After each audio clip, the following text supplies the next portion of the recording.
I mean, the good thing about the Vauxhall during that early time of the AIDS crisis was that you knew that if you went there, you were in a safe space and that you could talk about it, and that most of the people who went to the Vauxhall were quite involved in sort of fundraising and counselling. And, a lot of the people from early THT and Switchboard and all of that used to go there. And I was volunteering on Switchboard at that time. So at least you knew that if you'd had a really horrible day and that really bad things were happening to you and your friends, and you couldn't really talk about it with the outside world very much, at least when you were in there you could. Because actually there were some places on the gay scene where that was not the case, where you weren't, that there were, this is hard to believe, but there were a lot of places at that time where if you tried to talk to people about what was going on and to talk about health risks and the sort of political aspect of it, because the government's inactivity was very alarming, and the sort of police activity that was going on, people would sort of go, oh, don't come in here with all your political talk. I don't want to hear about AIDS. I'm here for a good time. So there was a certain feeling of that.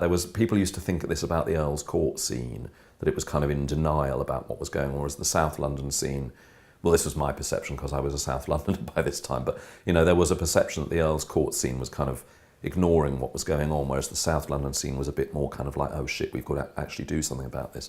And the Vauxhall was one of the places where, I definitely first remember seeing buckets being rattled and people collecting money, because we knew loads of people from that period, from that scene that, had been regular faces down there, and they just weren't around anymore. And I mean, Paul will tell you about how he used to go straight from the stage. He'd go to the hospitals to visit the wards, still as Lily, and he'd go round and he'd help on the drugs rounds and he'd do the whole thing and sort of entertain the troops in the wards, So, I mean, he was amazing, and he didn't make a big song and dance about it, but, he used to talk about it quite a bit in his act. But I think there was a lot of people felt that the Vauxhall was like the kind of campaign headquarters, because it was, like I said, it was the kind of biggest gay bar there. But, the Market Tavern was the other one. That's where a lot of this stuff went on as well. That was just the other side of the road system. That was a bonkers place in the first floor of a tower block. But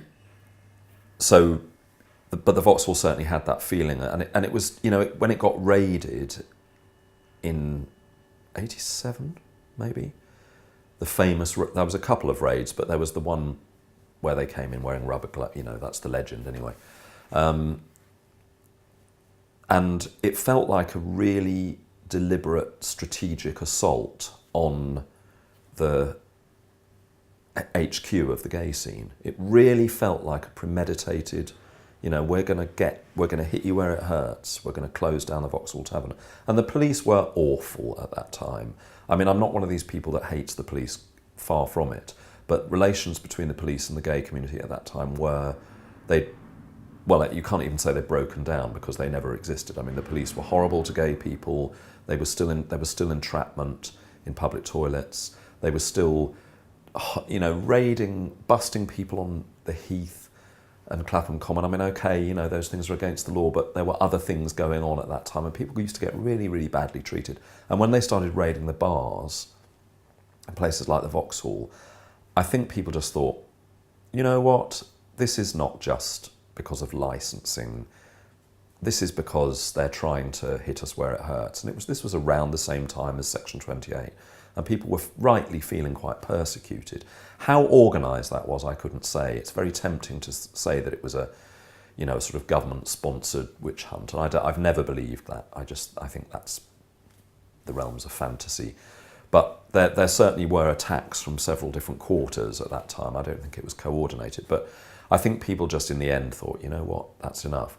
And it was those raids that really led to a dialogue between the gay community and the police, and it's on that foundation that the current good relations with the gay community were based. I mean, there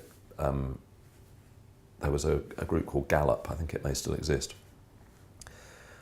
which sort of monitored police activity, and I think that they called the police to account, and people had to actually say, yeah, okay, this isn't good enough. So it was really, the Vauxhall was such a sort of symbolic place that once that had been attacked once too often, I think the tide turned a little bit there.